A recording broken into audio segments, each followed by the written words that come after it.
கமலக்கண்ணன் ஊர் பேர் இல்லை. இவர் கேட்டிருக்கக்கூடிய கேள்வி, ஒரு ஜாதகத்தை பார்த்தவுடன் இது ஆண் ஜாதகம் அல்லது பெண் ஜாதகம் என அறிந்து கொள்ள முடியுமா? முடியுமெனில் அதன் சூட்சுமத்தை தெரிவிக்கவும். இது இந்த காலகட்டத்துக்கு ஏற்புடைய கேள்வி அல்ல. ஆனால் அந்த காலகட்டத்தில் இதுக்கு வழி இருந்தது. அந்த காலகட்டத்தில் வழி இருந்தது. மிஸ்டர் கமலக்கண்ணன் என்னுடைய நல்ல மாணவர். இவர் எனக்கு அறிமுகமானவர் தான். என்னோட தொடர்பு வச்சுக்கிட்டே தான் இருக்கார்.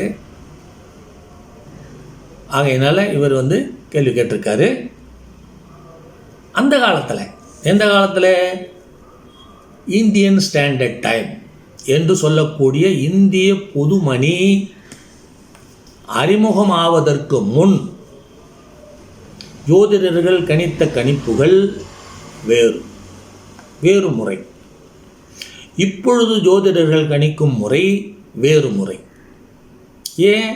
இந்த ஐஎஸ்டி டைம் வந்ததுனால, இந்தியன் ஸ்டாண்டர்ட் டைம் என்று சொல்லக்கூடிய இந்திய பொதுமணி நேரம் வந்ததுனால கொடுக்கக்கூடிய நேரம் எல்லாம் இந்திய பொதுமணியைத்தான் கொடுக்கிறார்கள். ஆனால் இந்த இந்திய பொதுமணி அதாவது அறிமுகமாகும் முன் என்ன இருந்தது? நாழிகை கணக்கீடு இருந்தது. என்ன இருந்தது? நாழிகை கணக்கீடு இருந்தது. நல்லா கமலக்கண்ணனும் பார்த்துக்கோங்க, மற்றவங்களும் பார்த்துக்கோங்க. நாழிகை கணக்கு தான் இருந்தது. அதுவும் திறமையானவர்கள், நாழிகையை கணக்கிடக்கூடிய திறமை படைத்த ஜோதிடர்கள் தான் அப்போ இருந்தாங்க. இப்போ அப்பேற்பட்ட ஜோதிடர்கள் இருக்காங்களா? இல்லவே இல்லை. நான் உள்பட யாருமே இல்லைங்கிறத ஒத்துக்கணும். நாழிகை கணக்கை கணக்கிட்டு போடக்கூடிய ஜோதிடர்கள் ஒருவருமே கிடையாது. இது வெளிப்படையாக நான் சொல்கிறேன். யாரும் கிடையாது. நாழிகை கணக்கு யாரும் எடுக்கிறதே இல்லை. நாழிகை கணக்கு யாரும் போகிறதில்லை. அதை போடுறதுக்கும் தெரியாது யாருக்கும் இப்போ இருக்கிறவங்களுக்கு. ஏனென்றால் இது ரொம்ப வருடங்களுக்கு முன்பே இந்திய பொதுமணி வந்துடுச்சு. கிட்டத்தட்ட 100 வருடங்களுக்கு மேலேயே இருக்கும்னு நினைக்கிறேன். இந்திய பொதுமணி ஆரம்பிச்சு பிரிட்டிஷ் காலத்திலே வந்துருச்சு. பிரிட்டிஷ்கார காலத்திலேயே இது வந்துருச்சு. உஜ்ஜயினியை மையமாக வச்சு இந்திய பொதுமணி அப்போல்லாம் இருந்தது. அதுக்கப்புறம் பாகிஸ்தான் பிரிவினைக்கு பின்னால், சுதந்திரம் அடைஞ்சதுக்கு பின்னால் வேறு இடத்துக்கு மாறிடுச்சு. அதை நான் சொல்லியிருக்கேன், ஏற்கனவே பதிவில் நான் சொல்லியிருக்கேன். இந்திய பொதுமணி வந்த பின்னால் இந்த சமாச்சாரம் மாறி போச்சு. அதுக்கு முந்தி என்ன ஆகியிருந்தது? நாழிகை கணக்கு போடும் பொழுது அவங்க துல்லியமாக கணக்கிட்டு அந்த குழந்தை எந்த நாழிகையில் பிறந்திருக்கும் அப்படிங்கிறத பலவிதமான ஆய்வுகள், அதாவது லக்ன கணக்கீட்டு முறை அப்படிங்கிறது, லக்ன சரிபார்த்து கணக்கிடும் முறை அப்படிங்கிறதெல்லாம் வச்சுக்கிட்டு அவங்க கணக்கு பண்ணி கரெக்டாக எடுத்ததுனால ஆண் குழந்தை என்றால் ஆண் அம்சத்திலும், பெண் குழந்தை என்றால் பெண் அம்சத்திலும் தான் பிறக்கும் என்பதை சரி செய்து அவர்கள் வைத்திருந்தார்கள்.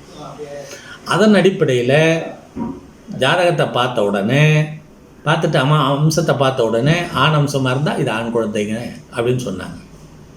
பெண் அம்சமாக இருந்தால் பெண் குழந்தைன்னு சொன்னாங்க. அது சரியாக இருந்தது. அப்போ அதாவது இந்தியன் ஸ்டாண்டர்ட் டைம் என்று சொல்லக்கூடிய இந்திய பொதுமணி அறிமுகமாகும் முன்பு ஜோதிடர்கள் நாழிகை கணக்கீட்டு, நாழிகை கடிகையெல்லாம் வச்சுக்கிட்டு இருந்தாங்க. குச்சியை நட்டு வச்சுருந்து நிழலை பார்த்து, சூரியனுடைய நிழலை பார்த்து சொல்லுவாங்க. ராத்திரியில் நட்சத்திரத்தை பார்த்து சொல்லுவாங்க, கணக்கெடுப்பாங்க. அப்படின்னா அவங்க எவ்வளோ பெரிய அறிஞர்களாக இருக்கும். நமக்கு அந்த அறிவு இருக்கா? கிடையாது சாமி, நிச்சயமாக கிடையாது. என்னை பொறுத்த வரைக்கும் எனக்கு இல்லை. மற்றவங்களுக்கு இருக்கோ இல்லையோ அதை நான் சொல்ல முடியலை. ஆனால் இல்லை, பொதுவாக இல்லை. அந்த நாழிகை கணக்கில் யாரும் போடுறதே இல்லை. எல்லாம் இந்தியன் ஸ்டாண்டர்ட் டைம் தான். அந்த இந்தியன் ஸ்டாண்டர்ட் டைமையும் அப்படியே போட்டுக்கிறவங்க ரொம்ப பேர் இருக்காங்க. அது தப்புன்னு நான் முதலே சொல்லியிருக்கேன். இந்தியன் ஸ்டாண்டர்ட் டைமுங்கிறது ஒரு இடத்துல நிர்ணயிக்கப்பட்டது. அது இந்தியா முழுமைக்கும் பொதுவாக நிர்வாகத்துக்கு மட்டும்தான் பயன்படுறது. அது ஜோதிட கணிதத்துக்கு அல்ல. ஜோதிட கணிதத்துக்கு ஸ்தல சூரிய உதயமும் ஸ்தல நேர நிர்ணயமும் தேவை. நம்ம எந்த இடத்துல அந்த குழந்தை பிறந்திருக்கோ அந்த ஸ்தலத்துக்கு உரிய நேரம், அந்த ஸ்தலத்துக்கு உரிய சூரிய உதயம் தேவை. அதை கழிச்சு தான் நம்ம அதை கணக்கிடணும், அல்லது கூட்டித்தான் அதை கணக்கிடணும். அந்த மாதிரி கணக்கு தான் இப்போ கம்ப்யூட்டர்லாம் கொண்டு வந்திருக்குது. கம்ப்யூட்டருங்கெல்லாம் எப்படி கொடுக்குதுன்னு கேட்டிங்கன்னா, அந்த சூரிய உதயத்தை எல்லாம் அனுசரித்து லோக்கல் மீன் டைம் என்று சொல்லக்கூடிய ஸ்தல நேரத்தையும் அனுசரித்து தான் அவங்க கம்ப்யூட்டர் சாஃப்ட்வேர்லாம் தயார் பண்ணியிருக்காங்க. ஆகையினால் நம்ம கம்ப்யூட்டரை இப்போ எதன் அடிப்படையில் பயன்படுத்திக்கிறோம்? இந்தியன் ஸ்டாண்டர்ட் டைம் அடிப்படையில் பயன்படுத்திக்கிறோம். அப்போது இப்போ எப்படி வருது? ஆண் பெண் அம்சத்துலேயும் பிறக்கிறார், பெண் ஆண் அம்சத்துலேயும் பிறக்குது. அப்போ எடுத்த உடனே சட்டுன்னு இது ஆண் ஜாதகம் பெண் ஜாதகம்னு சொல்ல முடியாது. சரிங்க, சிலர் சொல்லியிருக்காருங்க அப்படின்னு ஒரு குறுக்கு கேள்வி வருதுன்னு வச்சுக்கலாம். அது எப்படி சொல்ல முடியும்? அதங்க தான் அந்த அருள் வாக்கு என்று சொல்லக்கூடிய இன்ட்யூஷன் சிலருக்கு சில நேரங்களில் வேலை செய்யும். சிலருக்கு சில நேரங்களில் அருள் வாக்கு வேலை செஞ்சு அப்படி பார்த்த உடனே என்ன பண்ணிடுவாங்கன்னா, உபாசனா சக்தி மூலமாகவும் கூட அது வர்றது உண்டு. அந்த அருள் வாக்கு உபாசனா சக்தி மூலமாக கூட வரும். பார்த்த உடனே இது ஆண் ஜாதகம். ஒருத்தர் கேட்டார் இல்லை, இதை ஏற்கனவே ஒரு பதிவில் கேட்டிருந்தார். ஒரு ஜாதகத்தை பார்த்தோன்னே திருமணம் ஆச்சா ஆவலியான்னு பார்க்கலாம், தெரிஞ்சுக்க முடியுமா அப்படின்னு கேட்டிருந்தார். சொல்ல முடியுமா? அதுக்கு நான் சொல்லியிருக்கேன்.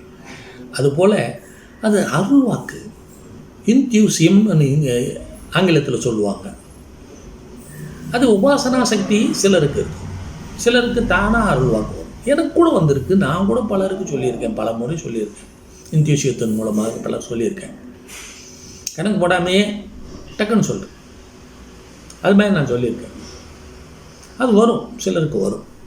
அப்படி வந்தால்தான் ஆண் ஜாதகமும் பெண் ஜாதகம் அப்படின்னு பிரித்து சொல்ல முடியும். மற்றபடி இந்த காலகட்டத்தில், இந்த நவீன யுகத்தில் அதை கண்டுபிடிப்பதற்கு நாம் எந்த கணக்கை உபயோகித்தாலும் அதில் தவறு ஏற்படுது, தவறிப்போம்.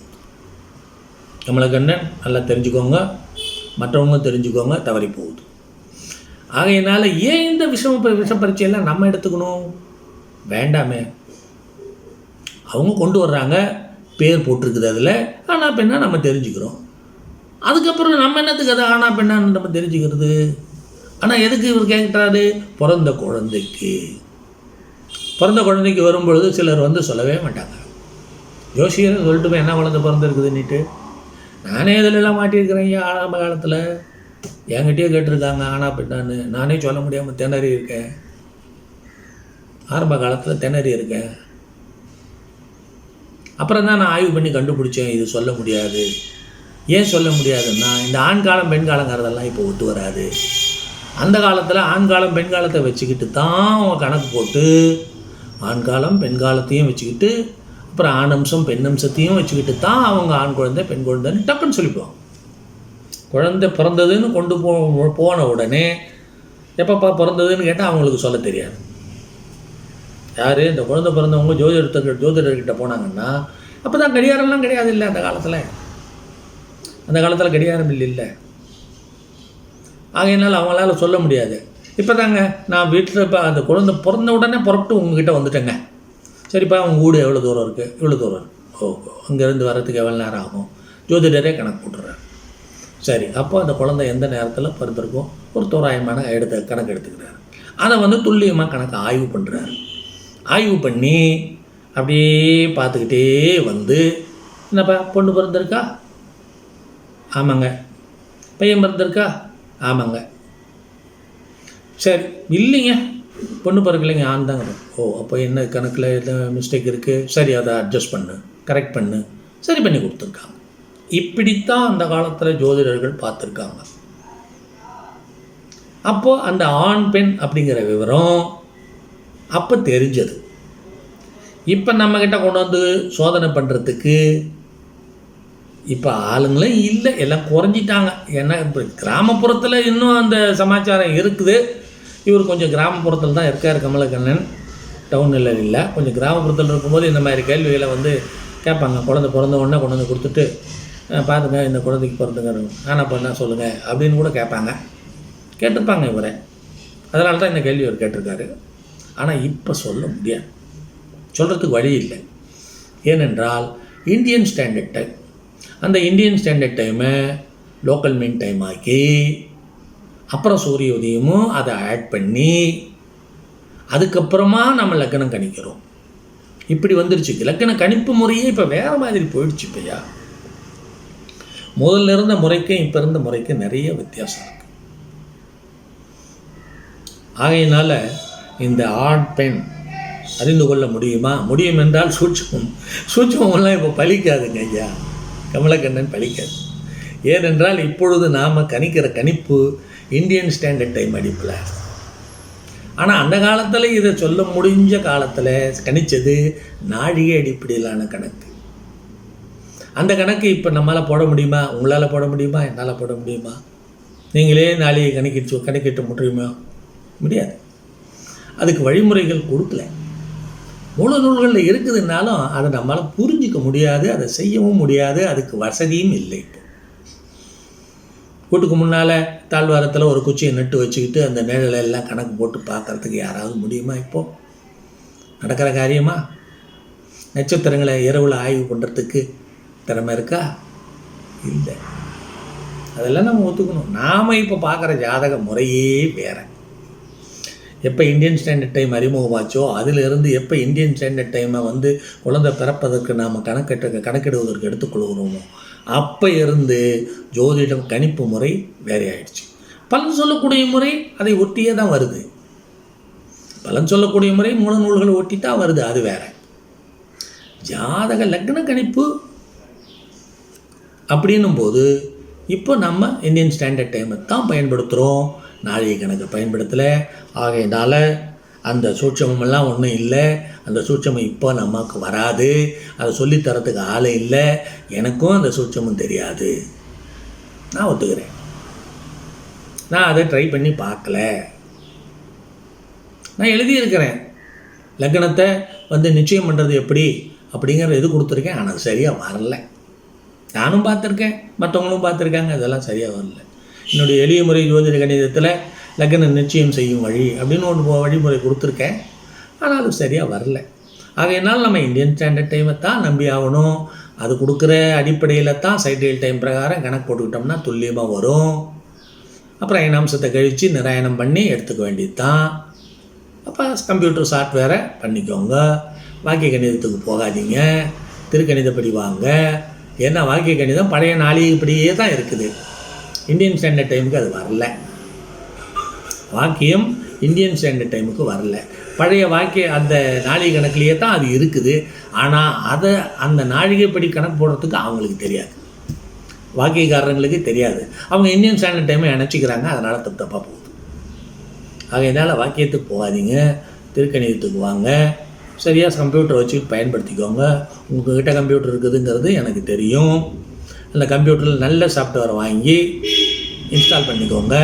அது பிரகாரம் நல்ல முறையில் சொல்லுங்கள். பலன் சொல்லக்கூடியது ஒன்று தான், ஆனால் லக்ன கணிப்பு என்பது வேறையாக மாறிடுச்சு.